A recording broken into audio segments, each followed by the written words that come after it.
I guess by now diminishing returns is beginning to set, but as the moderator has said, we'll all be out of here before 7. And I hope myself even a little earlier than that. I have a flight to catch tonight. At the Africa Trade Policy Center at the UN Economic Commission for Africa, we've come up with a template that we're already applying in 14 countries on developing the AFCFTA implementation strategies. Ghana is not one of those 14, but as I listened to Minister Cherry Martin this morning, basically he has already is already applying here in Ghana what it is that we're advocating, because the institutional framework for implementation that he outlined in his address this morning is exactly what we are in fact recommending, that you need to break the economy down into several sectors, and then within these sectors you need to have the economic players and other stakeholders to actually develop the agenda, prioritize the agenda, and then take that towards implementation. But in terms of the approach that we have developed, which by the way is on our website, we have identified 5 key areas. The first is investment or finance.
In much of the discussion today, we've all heard a lot about investment. The second area is productive capacity, and here the prioritization of sectors that are ready for export, products that are ready for export, service sectors that have the potential for export, and to bring them to that point of export readiness. The third area we have identified is trade facilitation. Now, trade facilitation includes the logistics of moving the products, but then also improvements that are needed at the border, at customs, streamlining security procedures for goods traveling across the border, and so on. That it's equally important to put in place reforms that would ensure greater efficiency in trade facilitation. Then the fourth is trade-related infrastructure. This, I don't need to say too much about it. I think we all know what the issues are and what the challenges are, but very clearly, if we are going to have successful implementation, we need to be thinking about where improvements are needed, where we could get the quickest wins, and so on. And much of this has to do, of course, again, with entry points and borders, airports, ports, and land borders, and so on. Then finally, the fifth area that we're emphasizing is what we call import defense. And what we mean by this is that as you liberalize, as you open up the economy, you should also put in place measures to ensure that your market is not flooded by goods from other, including from the other state parties. And what I mean by this is you need to have in place measures for investigating a sudden surge in imports, if that's fair to local producers, through the legal means like anti-dumping investigations, safeguards, invoking protection for infant industries, and so on. Now, the reason why we're emphasizing import defense is also understanding that liberalization is a two-edged sword. And more and more and more, what we're finding is that local producers do feel a threat when you liberalize. And so you also need to have in place the tools to protect them if that is needed. But these tools can only be applied through the legal processes that are permitted by the agreement. But nonetheless, import defense is important. Now, so these are the 5 priority areas. As I've said, when it comes to productive capacity, the key, if you like, the engine room of the economy, sectoral analysis is needed, the prioritization of products that are export ready and so on. We're also looking at 3 cross-cutting issues, and I'll end with this very quickly. In this meeting, we've talked a lot about the fourth industrial revolution. So digitalization, and where digitalization can be applied in a strategic way, not just in the digital and the tech sector, but across the economy. We are seeing applications in agriculture, in all sectors, really, that as we are looking at modernizing the way we trade on this continent, we should also be looking at where digitalization can make, excuse me, where digitalization can enhance productivity. Then we're also suggesting another cross-cutting issue, which is green solutions. Green solutions meaning that where you can use processes that mitigate climate change, that there is always value that is embedded in such processes. And then finally, the third cross-cutting issue is gender and inclusion, that we are past the age where trade agreements can only benefit a few. Stakeholders across the economy want to know what is in it for them and who is being left behind, and who is being left behind, what is being done for them, and so on. So we do feel that this too is an important area, and we need to look also at the gender-friendly policies, especially women-friendly policies that can enhance participation of women in the implementation of the trade liberalization process. So basically, this is the framework that we're suggesting. As I said, we're applying it already in 14 countries. During the course of this year, we expect to double that to 28 countries. And as we look at what is going on here in Ghana, as I said at the beginning, we are seeing that without adopting this approach as such, but there are many elements that are already being implemented from this approach. So thank you very much. Thank you. I missed one of the 5: investment, productive capacity, port, trade facilitation before, trade infrastructure, import defense. I hope we got that. How was that? Was that good? Please give me another round of applause. Great. So Kwesi Krobo will now talk about agriculture, one of the most important sectors in Africa, certainly. And we know who Kwesi is, but if you want more information, we have it on the program. He's an agribusiness consultant. We've interviewed him many times, and his clarity on the agri sector is quite exemplary. So Kwesi, we've given you the next few minutes to tell us your story, then we'll do the discussion.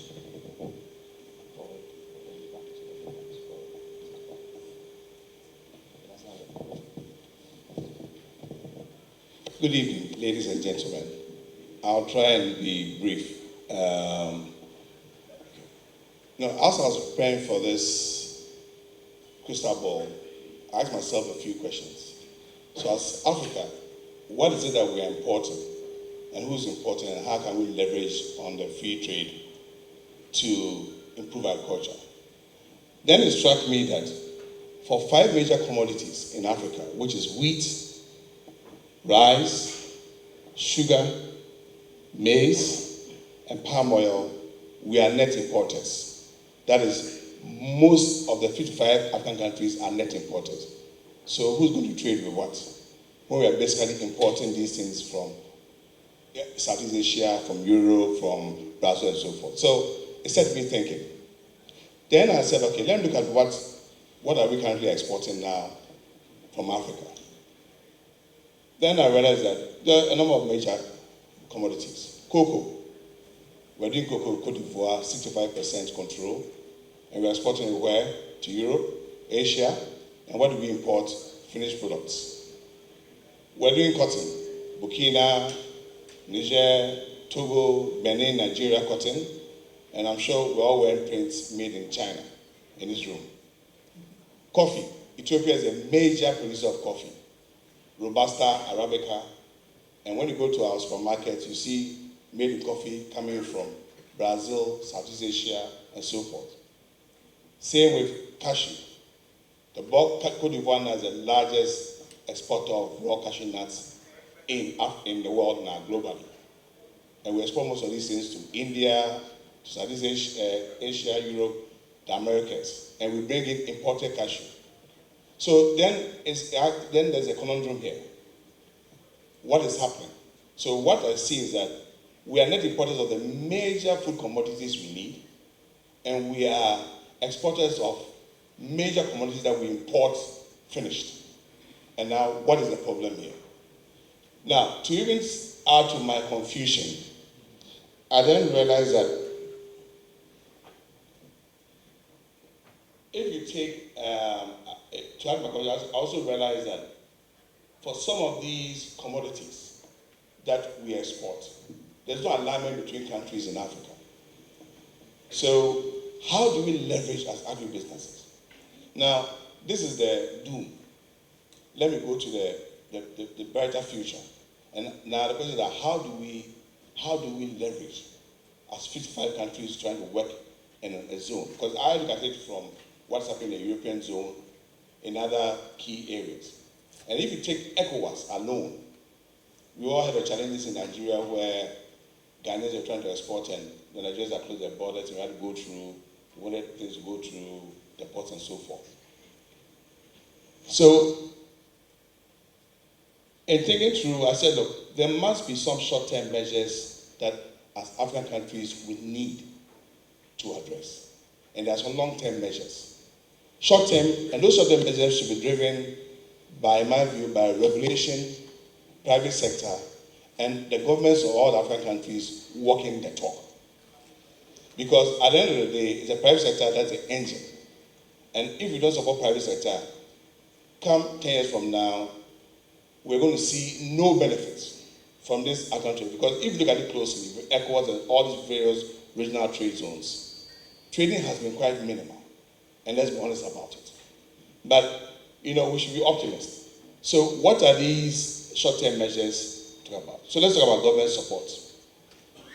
I'm looking at some of these things. I'm sure we're all familiar. We've heard it several times and ask what has changed. But we need, as private sector, to encourage governments in all the 55 countries to ensure that there's strong regulatory environments, the R&D, funding, and efficiency in our production systems.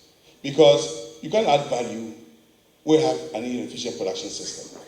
How do you add value? So, briefly, these are the kind of things that I'm sure we all know what these things mean. I don't take too much time. Then, another thing we need to do, and that's more to the private sector, to Sami and his friends, is that we need to encourage partnerships, bring in best practices. When those of you are aware of AGWA, when AGWA came in the 90s, signed by the Clinton administration, it was a new buzzword all over Africa, every country, AGWA. There are few countries that took advantage of. Mauritius was one. What did they do?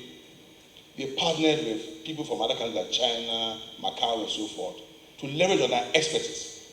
And the government got involved to give capital to the nationals to do these JV partnerships. That's the way forward. Because the rest is that best practice is important. Production efficiency is important. A lot of issues that we need to learn. And I think it's important that we encourage that. But of course, the private sector will need to ensure and lobby their various governments for this to happen.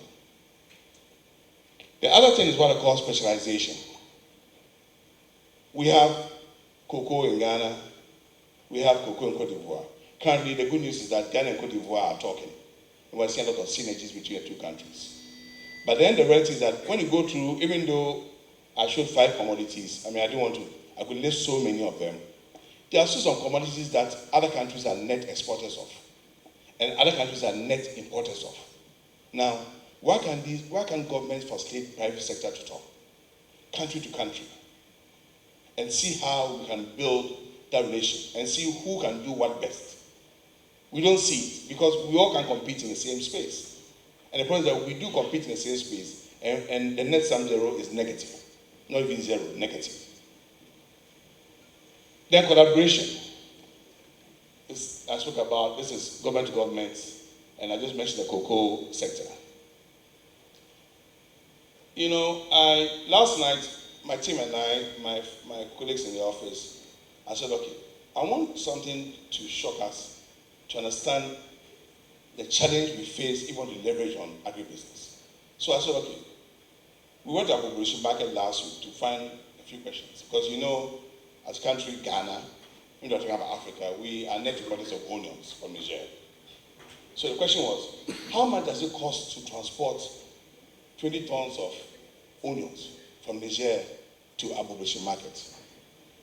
We came to a cost of about 12 cents per ton per kilometer, or it came to close to around $2,000 plus. Now, those, my friends here, were importers who import poultry from Netherlands or from Brazil or rice from China, can tell us how much they pay per ton, $40, $50.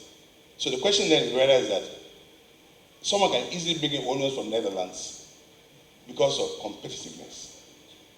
And these are real facts. Then also we said, okay, let's look at freight charges within our Africa sub-region and let's compare to the EU. Our calculation tells us that it's 12 cents, whereas the EU, it is 1.6 cents. And if you take a distance from Niger to Accra, which is close to 772 kilometers, it takes about 48 to 72 hours. From Netherlands to Paris via road, same distance, 855, it takes about 24 hours. Of course, sometimes because they have strict regimes of weather and so forth, they can do it sometimes 72 hours. But on average, if you take 24 hours, the minimum time 24 hours, the minimum time for Niger to Accra is 48 hours. A full day advantage in Europe. Look at the cost. Same distance. Why is that so? Because of logistics. Let's take infrastructure. This is Africa. We've seen here, we've tried to show here railway network, road network, ports and connections. You can see that we are not connected at all. So the question is that if someone wants to transport coffee from Ethiopia to Ghana, what should the person do?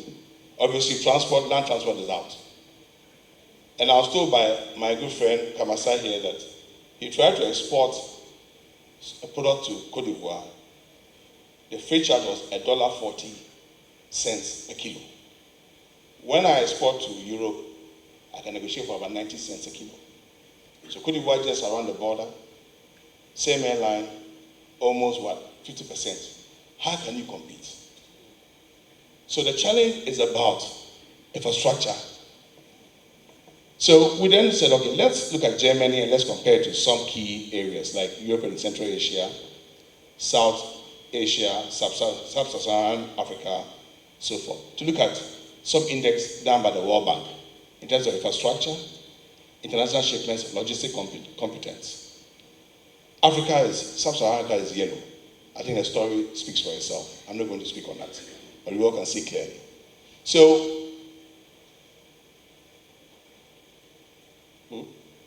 So assessment thinking, that what do we have to do? I think that there are two paths, and there are a number of actors in this story, in this play. You have governments, and you have the private sector. I think what private sector should do is lead and help the government lobby and get the soft parts done. But if I realize that dream, that we can easily import coffee from Ethiopia, and we can also export processed cocoa to Ethiopia, or we can then add value to cocoa Ethiopia, or we can send cocoa beans to another African country where they have competitive advantage. Then that means that infrastructure, logistics, if it's not addressed, then come 10 years' time, David can predict all he wants, but we'll be where we are. Thank you. Beautiful. So he has to leave. Thank you. David Luke has to catch a plane. Safe flight. See you in Addis Ababa. Thank you very much. Wow. You set us thinking. That was a brilliant presentation. How many of you loved that? It was good. Super. So, Mark, you have the unfortunate job of discussing something the person who presented is gone. So if you want to say something, say it now before he leaves. So Mark Abuaji is the Chief Executive of Ghana Chamber of Commerce. I'll come and sit here so that we don't go over time. So you don't come and give a speech. I'm going to give you 2 minutes to tell me what you think of his presentation. Thank you very much, Bernard. I think the points are very clear, and that's what we've all been looking at.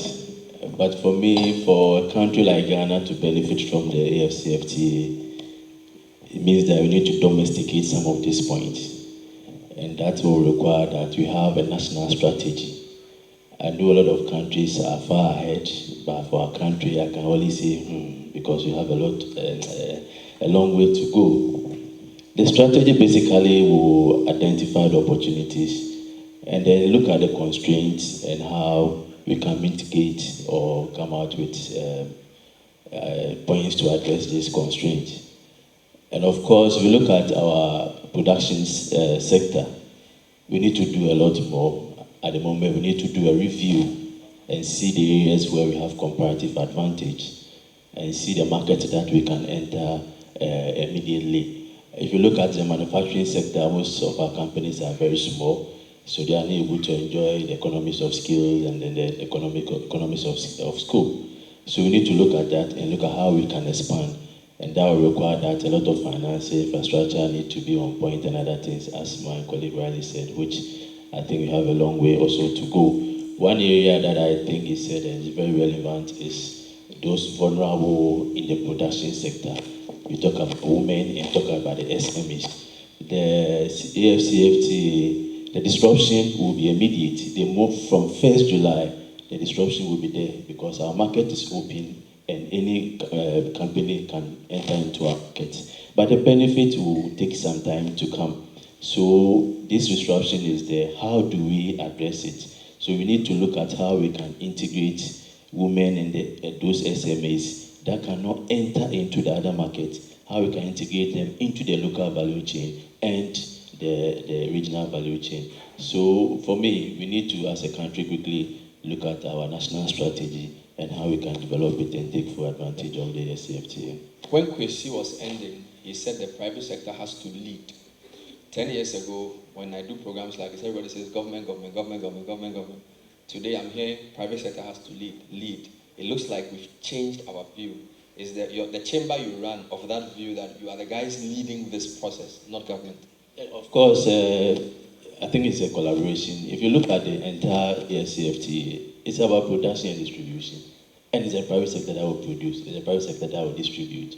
So we have to also lead the process and put pressure on government to also play their role in all these national strategy issues. So the private sector is very critical to the success of the AFCFTA. Brilliant. So let's talk to one of the producers now. Catherine, you are the founder, MD of Eden Tree. We've sampled your products. They are brilliant. Any quick comments on what you've seen? Not necessarily what Kwesi presented, even what David Luke presented. Any quick thoughts? Right. I would want to contribute on what Mr. Coble said. It's actually, in the agri sector, it's difficult in the sense that there's a lot of work that still needs to get done. Okay, now, if you're importing carrots from Holland and you're paying 3 cedis 50 pesos per kilo, and then you are producing carrots in Ghana, and you are paying 14 cedis. How are we going to get there? So it means that even though private sector needs to take the lead, government still needs to help us. Our production is low. If we're going to start, if we want to export and we want to compete, it means that we have to vamp our production. Our production is, why are we importing onions from Niger? It's because we are not growing onions. If we were to be growing onions, we would not need to import onions from Niger. So there's a lot of work that needs to be done. Infrastructure. Why should we pay $1.40 to transport products to Cote d'Ivoire and then pay 90 cents to Europe? It doesn't make sense. This is where the problems are. So the work that needs to be done between this short time is really look at pricing, what it takes for us to scale up. For us to scale up, for example, Eden Tree. For Eden Tree to scale up, Eden Tree needs new markets. Okay, we started this business here, but now there are so many competitors. Okay, it means that more people are going to come up and the market is too small. So invariably what will happen is that some will fall away because the market is too small. But if we are going to grow, it means that we need new markets. And in getting new markets, this AFCT program really is brilliant, but we really need to jump all the hurdles, the bottlenecks, the red tapes. We need to get rid of all of that so that we can move forward. Brilliant. Thank you. Let's now hear from Felix Kamasa. Yeah, thank you, Bernard. Yeah, to add to my sister, I'm a producer and exporter. I think farming is a practical work, and then there's a lot of challenges in the farming sector. So, as Mr. Kobo said, if you want to export to Ivory Coast, or let's say Nigeria, we want to send a dairy processing to Nigeria. When I take a flight, or I take, let's say, a car, maybe a small car, and my container is on the way, the container will take about almost a week or 2 weeks before you get to Nigeria. And the same time, if I'm shipping to Europe, it will take the same 2 weeks to Netherlands, let's say Antioch. So, because I'm a farmer and then a businessman, I always look at it and say that I'm doing business. And you know, Africa, when you have a loan from this African country, you have a target to meet. So if my container is going to Europe and they are paying me a good offer, it's better for me to ship to Europe than looking at the African market, because logistics is challenged and the finance also is challenged. So if really in Africa we want to look at agribusiness as a role to develop the African continent, we have to look at it from production base, what go into production, what go into logistics, up to the adding value to the product, so that if you also get a fund, you can able to grow the economy. Because we know agric is the backbone for every African country. Thank you. Thank you. Kwesi, Mr. Kobo, I have a question for you. In May, I was part of journalists who went to the World Trade Organization and were given a crash program into how the organization works. And there was a Ghanaian called Edwini Kesi who did a presentation on agric. And he told us that there were 3 major issues with agric when it comes to world trade. He says there's domestic support, market access, and export competitiveness. The conclusion was that developed countries would always support their farmers with subsidies. And so, no matter what we do, the role of government in supporting production is going to be a key issue. And the appetite of the developing world to stop supporting their farmers is very low. They'll keep supporting their farmers. So the conclusion I made was that our farmers can never compete, because there's no way America will say, well, we have poor Ghanaian onion farmers in Accra, so let's stop giving our farmers money. How are we going to... I mean, I say private sector should lead this. If you look at where Africa is, based on the 3 issues, market access, domestic support, and export competitiveness, governments have a big role to play. Don't you agree? I do, but let me give you an example. Let's take rice as we speak now. Okay. if you look at the major rice producing countries in export, Thailand, Vietnam, they are being driven by smallholder farmers, but in a more efficient way that lends itself to mechanization and so forth. The reality today is that we can compete against imported rice coming from Thailand. In fact, it's even cheaper, and there are a number of reasons why it's so.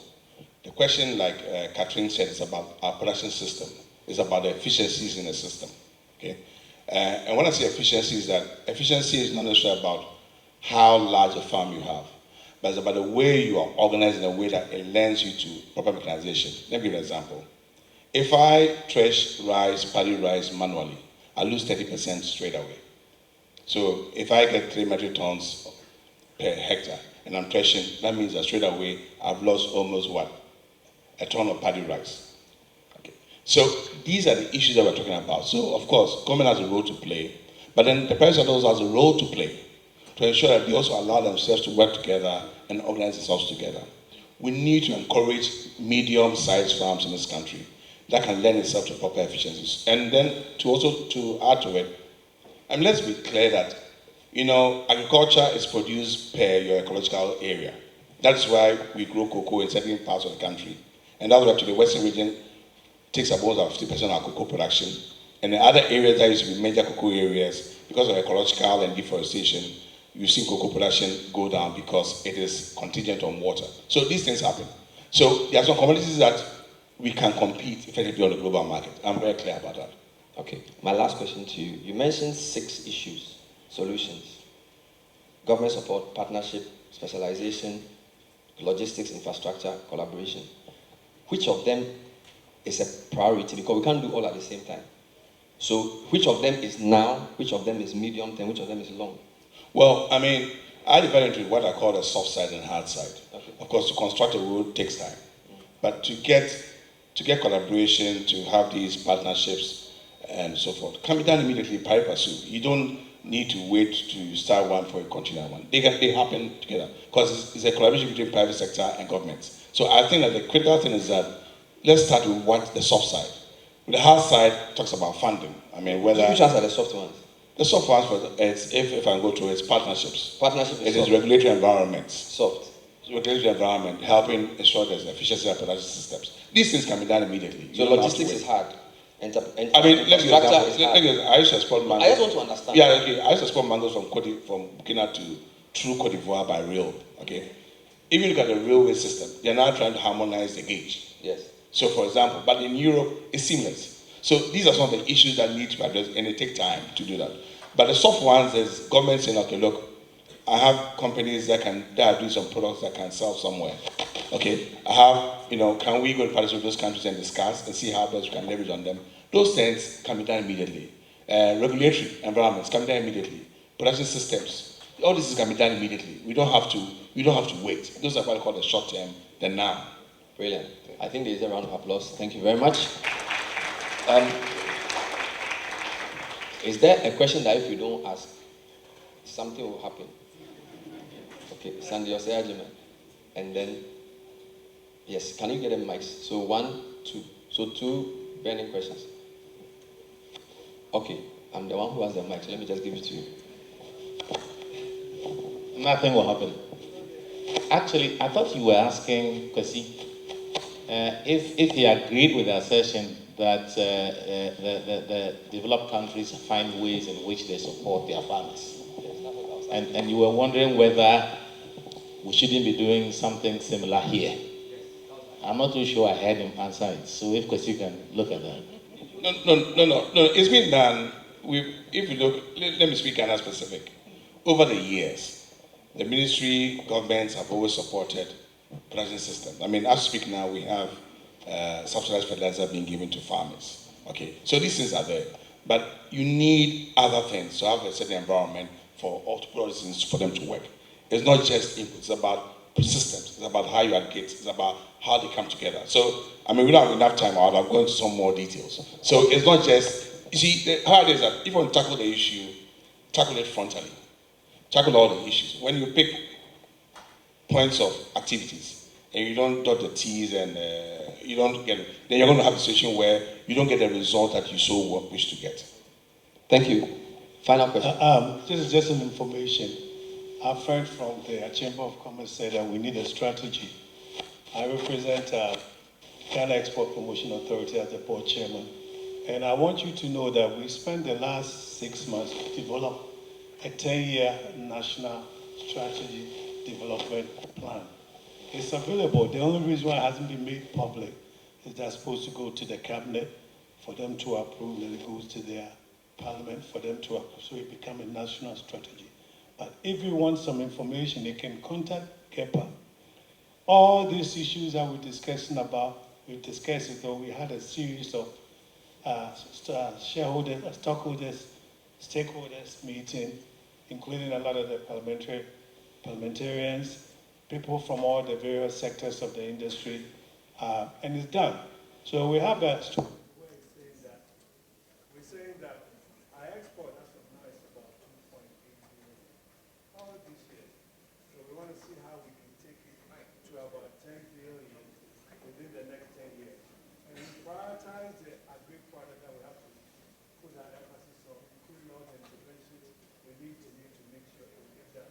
But you know the problem in Ghana is that we've done this beautiful plan. We incorporate everybody in Ghana to follow the plan. It will require money to implement it. And what's going to happen is that they're going to read it, they're going to like it, but when it's time for the government or whoever else to support you with the fund to make it actionable, nothing gets done. So 2 years from now, this thing gathers, it sits on the desk and gathers that. That's been the bane of Ghana's problem. So most of the solutions that we're talking about, we've addressed it. And I encourage you to try to contact KEPA, get a copy. You'll be amazed with the amount of information and how we can grow Ghana's export. I wanted to pass that information. Is it available on your website? I'm sure you can get a confidential copy, but we don't want to make it public to the group. Thank you. So, Board Chairman Kepa, that's the Ghana Export Promotion Authority. Thank you. That's a nice assurance that there is already a strategy and the focus on implementation. I think I've learned a bit from the panel. And since my aim is to get you home by 7 p.m., I want to say a big thank you. Please put us together for the panel. Thank you so much. We have Tracy Kobo, we have Mr. Kamasa, we also have the Chamber of Commerce and Feeding Trade. Thank you. Please have a seat. Thank you very much. So we're going to now segue into a very important, it's almost like a coda, a small part before the final presentation. There's a very important project called the Caravan, which is being driven by the Afro Champions Initiative, one of the organizing partners. And it's really going to link a lot of the important components we discussed today. I've given them only 5 minutes to come and give us a quick snapshot of what this caravan is and how it is overhead. Then I'll bring in David Omotundote to do the final crystal ball. So let's welcome Edem Adjogenu. Edem Adjogenu.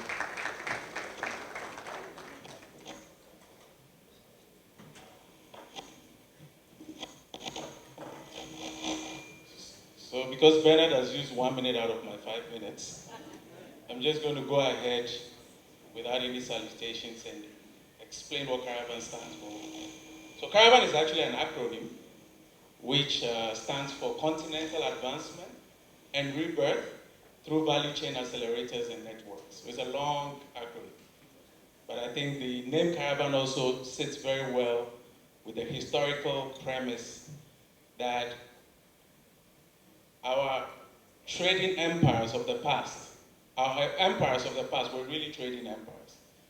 They moved freely, there were no barriers, there were no borders, and they were able to take the wealth of Africa through camels. I've been traveling on camels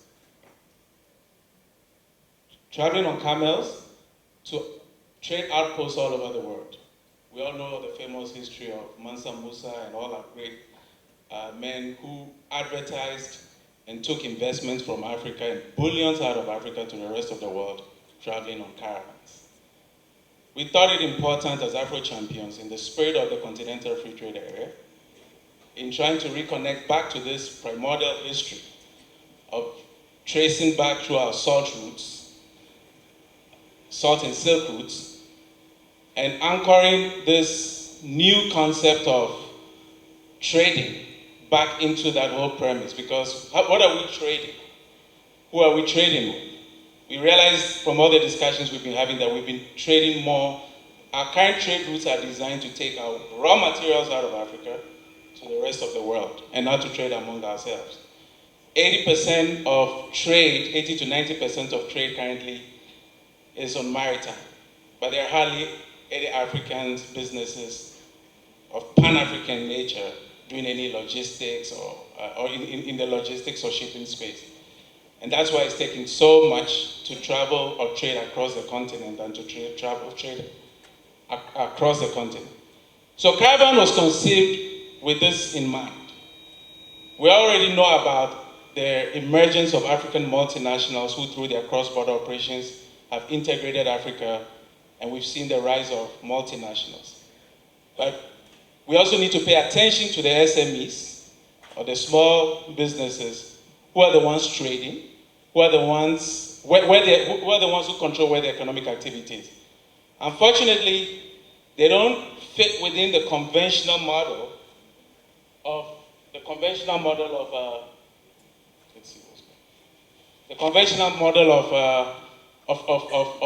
setting up businesses, having accounting, having an accountant, having a lawyer. These are not the people who are ever able to even go to banks to acquire the kind of monies to really, really scale up their business. And I've heard a lot of the discussions today talking about scale and others.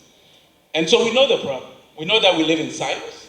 We know that our comparative advantage so far has always been raw material production and hardly taking advantage of our competitive advantage. But we also know that Africa has the highest population of youth. We know that technology gives us an opportunity to be able to focus on the things that we can do well, scale, and be able to take advantage of new policies and trends like CFT and grow.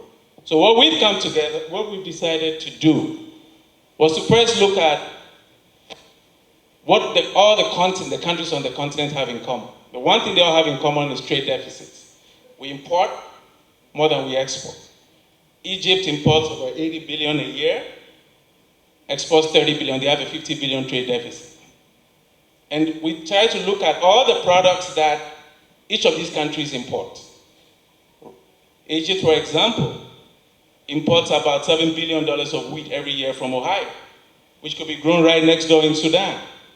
So we can say all the things we want to say about, we want our people to wear fashion, we want to wear African print, but if the logistical nightmare of moving the raw material from the cotton from Benin to the looms in South Africa is more expensive than bringing it from Vietnam, that has a competitive advantage with cheap hydro, cheap labor, and good infrastructure.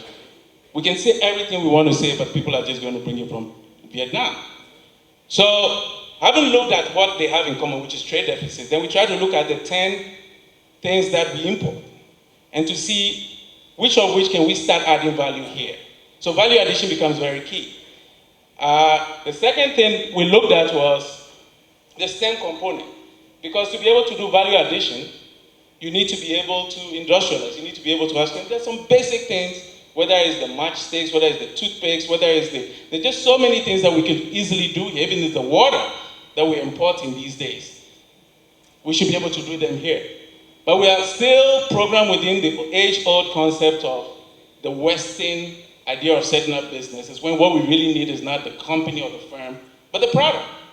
So our thesis is that the academic science and technology, R&D, which exists all over in our schools, our universities, our research institutions.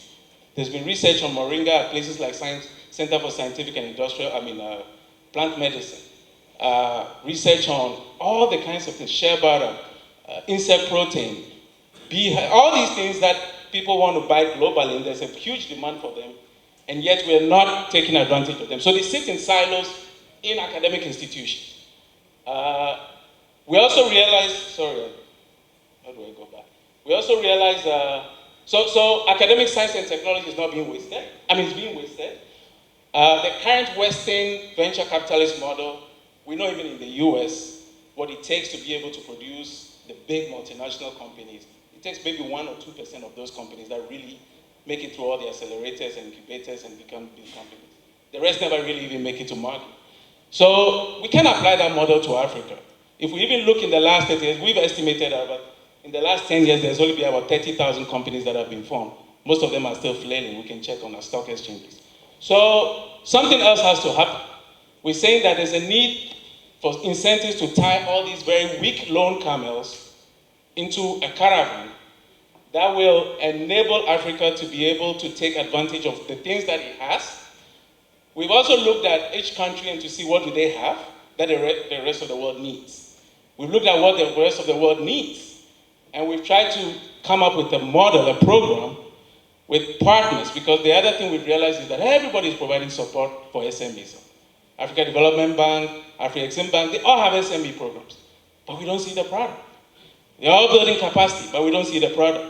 So this caravan is going to be, if you like, the first field accelerator that you're ever going to see, bringing together those who are in the research institutions, within the same cluster, with standards, with policy people, with innovators, with technology people, with operators, with funders, and be able to challenge them to come up with a project that can feed into global value chains, of which we have already offtake arrangements. Some of our multinationals are in Afro Champions, are the likes of the Walmarts, the ShopRites, and others.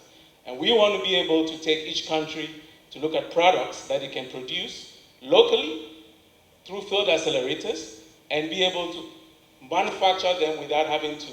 Because the small person who has a little kiosk with 2 apprentices trying to sew clothes is never going to be able to take an order to sew for 10,000 people, to sew uniforms for 10,000 people. Those orders will forever go to China. And if we're waiting for that person to go and get capital from a bank, it's not going to happen. So what we want to be able to do is to be able to channel these aggregators through these individuals and push them to just perfect in what they do. And then aggregate this into, bring in the quality controls and create jobs in the value chain, but eventually, to use Michael's term, escalate them, rather than aggregate, but escalate them to the point where they can be able to be global competitive, riding on the back of what we are calling meta brands. So I see Bernard giving me cues. So I'm going to stop here. This is just to give you an idea.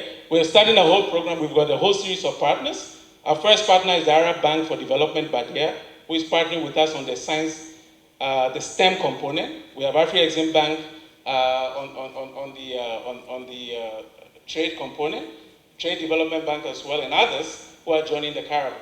And we, from next week, are going to begin to invite applications. You can visit the Caravan website. It's very explicit. You can go in there and it's going to tell you all the different programs we're going to run. And you should feel free to join the Caravan. Thank you very much again. The website is www.caravan.com. Wow. Thank you. Brilliant. Edem. Put your hands together for Edem. He's the founder of Afro Champions and the Caravan. So a lot of things to be optimistic about. So now we have the final presentation for the day. Last year, around this time, David was concluding his predictions, and I have taken the trouble to list the things he said, because I interviewed him a week after he did the predictions, and then early this year I brought him back to check whether what he said was correct. And so we can decide for ourselves. Last year he said Europe will be in disarray. He said that France will have a lot of internal problems with strikes, and I think you know what's happening in France. He said Merkel may exit. Merkel, we are not sure. I think she's going now. And he said that Italy may get a new PM. I think they did get, if I'm not mistaken. He also said something about somebody called Poroshenko. Do you know who that is? Ukraine. He said something will happen by 31st March. So you can Google Poroshenko, 31st March, and see what happened to him. The second one that fascinated me was that, I don't know whether I was playing with words, but he said, May exit by June. That was brilliant. And May left on 7th June. He said, May will exit with Brexit. That was the first point on the slide. And she did exit with Brexit. And that was, I think, 7th June. So that was pretty nail on the point. And then she also said there would either be a general election or a second vote before we meet again. Has there been one? Yes. So they've not had a second vote, but have a general election. So that was pretty clear. Now the India one was what killed me, because usually you don't predict who will win an election. You will say if the opposition doesn't unite, Buhari will win. But for India, he said Modi will win. I think he saw it in the vision. So the India, there were about 5 points. India will surpass UK in terms of size of economy. That happened in 2020. UK will drop to 6 GDP. That happened. And then it says India will increase investment in Africa. I don't know. I don't have the numbers for that. Afro champions can tell us whether India's investment in Africa increased. But what he was definite about was that India will, Narendra Modi, is that the name? He would win the election, and he did win the election. That was pretty serious. He also made some predictions about Alipay and how it will change the China sort of impact in Africa. And I think Jack Ma came to Africa, did he not? He came to Accra. The important people here saw him. We didn't see him. But he was in Accra. He met some people. And Alipay is making strides. Now, he also said the Belt and Road will keep improving. That was very clear. He predicted that the Chinese premier will visit some African countries. I think he was optimistic. He said Ghana will be part, but he didn't come. I think Ghana is too far. But certainly Senegal was a star he pointed to. And all of us can see what Senegal is doing at this point. He also described Ethiopia as Africa's new factory. And from the things we've heard today, we all know that is also going pretty well. There were predictions about Khashoggi, how it will dominate the news. And I think last 2 weeks, we know what happened to Khashoggi, right? We are told that 5 people have been sentenced to death for killing Khashoggi. There were a few other things. He actually said Trump may be impeached. Yeah. And I think he's been partially impeached. The House has sent the letters. The Senate, we know because they are Republican, they will not. But I think on the Trump one, he actually said Trump may not even finish his term. But I think we now know that Trump is more resilient than we thought. He will probably have a third term. Looking at the way the world is going, he can even change the constitution and have a third term. Who would have thought that an American president? I mean, when you are with Americans, sometimes when you mention Trump, their face just reddens. You know, it's such a, I don't know, but anyway. So we are not that bad. That's what I'm trying to say. What fascinates me about the predictions was that he would not predict a Ghana election. It's amazing how you can know who will win an India election, but you don't want to tell us who will win Ghana. I don't know why he does that. I think we know. If you predict this challenge, they will come after you. You know, it's funny. I mean, look, I think it's the first time we've mainstreamed in the media intelligence and risk analysis for business. I mean, a lot of my colleagues still interview prophets and things to have their place, right? A lot of them are calling who win. But I think this is the first time we sort of created a scientific, robust conversation around where the world is headed. And I think AB and David represents a new kind of company. We need to put our hands together for AB and David. And David Ofosu-Dorotey, he also said some things about South Africa, which are happening. I don't want to bore you. So we're going to call David Ofosu-Dorotey, who is the founder, to close us with what he's seen in the crystal ball. Please take notes. We'll probably even share the presentation with you so you can track it. Okay, that will be useful. So where is David? Put your hands together for him.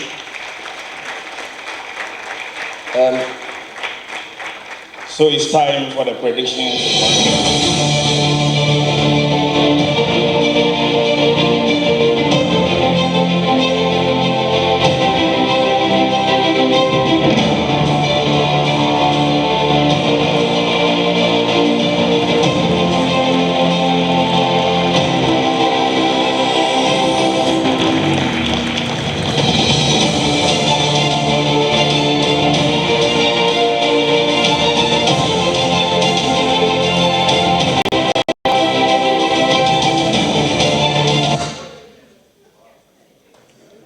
So it's 2020.